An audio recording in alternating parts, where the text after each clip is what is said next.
வருகிற 2028 ஆண்டு T20 world cup tournament மற்றும் ஒலிம்பிக் போட்டிகளை கருத்தில் கொண்டு T20 வேர்ல்ட் கப் டோர்னமெண்ட்டை வென்ற கேப்டனாக சூர்யா இருந்தும் கூட அவரோட மோசமான ஃபார்ம் காரணமாக தவிர்க்கப்பட்டு புதிய T20 கேப்டனாக ஸ்ரேயாஸ் ஐயர் தேர்வு செய்யப்பட்டிருக்காரு. ஒரு நேரம் சுப்மன் கில்லையே கேப்டனாக ட்ரை பண்ண BCCI தற்போதுதான் ரசிகர்கள் எதிர்பார்த்த கேப்டனை நியமிச்சிருக்காங்க அப்படின்னாலும் கூட ஸ்ரேயாஸ் ஐயருக்கு இந்த கேப்டன்சி காலமானது ரொம்பவே கடினமா இருக்க போகுது அப்படின்னு தான் எதிர்பார்க்கப்படுது.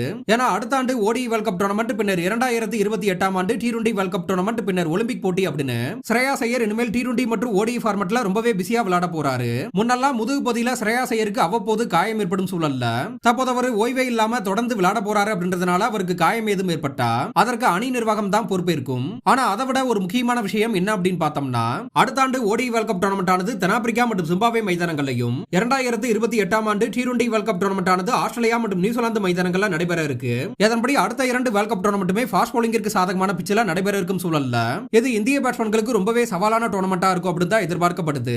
குறிப்பா இதுல ஸ்ரேயாஸுக்கு இருக்கக்கூடிய பிரச்சனை என்ன அப்படின்னு பார்த்தோம்னா ஃபாஸ்ட் பவுலிங்கிற்கு சாதகமான பிச்சினாலே எப்பவுமே ஸ்ரேயாஸ் ஐயருக்கு ஷார்ட் பால் வீசி விக்கெட்டை வீழ்த்துவதை வழக்கமா வச்சிருப்பாங்க.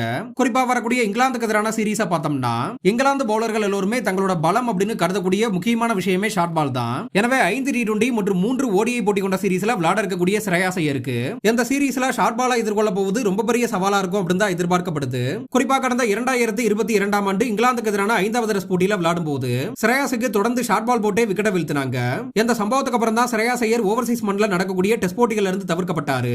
எனவே இந்த இங்கிலாந்துக்கு எதிரான சீரீஸ் ஆனது ஸ்ரேயாஸ் ஐயருக்கு மிகப்பெரிய சவாலா இருக்கும் அப்படின்னு எதிர்பார்க்கப்படுது. குறிப்பா அணி நிர்வாகமானது அவருடைய பெர்ஃபார்மன்ஸை கவனமா உற்று நோக்கும். இதன்படி ஷார்ட் பாலை எப்படி எதிர்கொண்டு விளையாடுறாரு அப்படின்றத உற்று நோக்கலாம். இதுல இன்னொரு முக்கியமான விஷயம் என்ன அப்படின்னு பார்த்தோம்னா இங்கிலாந்து ஆஸ்திரேலியா மற்றும் நியூசிலாந்து மண்ணில் கூட ஓரளவு விளையாடலாம். ஆனா தென்னாப்பிரிக்கா மண்ணில் சாதாரணமாவே பவுலர்கள் பவுலிங் பண்ணாலே பந்த நேரா மூஞ்சிக்கு கொண்டு வர முடியும். எனவே அடுத்த 2 வருடங்கள்ல இந்திய அணி பிளேயர்கள் இந்திய மண்ணில் நடக்கக்கூடிய சீரீஸ்ல எப்படி விளையாடுறாங்க அப்படின்றத விட south Africa, England, New Zealand, Australia போன்ற சேனா கண்ட்ரீஸ்ல எப்படி பெர்ஃபார்மன்ஸ் பண்றாங்க அப்படின்றத ரொம்பவே கவனிக்கப்படும். குறிப்பா இதை பொறுத்து தான் வேர்ல்ட் கப் டோர்னமெண்ட்டுக்கான அணியும் கூட கட்டமைக்கப்படும் அப்படின்னு எதிர்பார்க்கப்படுது. குறிப்பா இன்னொரு முக்கியமான விஷயம் என்ன அப்படின்னு பார்த்தோம்னா கடந்த 2022 ஆண்டு ஆஸ்திரேலியா சென்று T20 வேர்ல்ட் கப் டோர்னமெண்ட்ல விளையாடின இந்திய அணி ரொம்பவே மோசமான பெர்ஃபார்மன்ஸை கொடுத்துட்டு அசிங்கப்பட்டு வெளியேறினாங்க.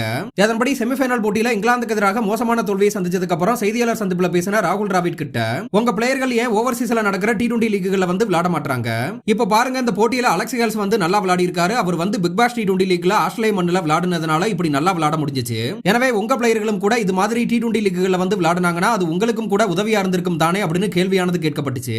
இந்த நிலைமையில எங்களுடைய கிரிக்கெட் வாரியமான BCCI ஆனது அதற்கு அனுமதி வழங்காது. ஒருவேளை அப்படியே அனுமதி வழங்கினா எங்க இந்திய டெஸ்ட் கிரிக்கெட்டோட ஆணிவேருக்கு ஆபத்து வந்துரும் அப்படின்னு சொல்லியிருந்தாரு.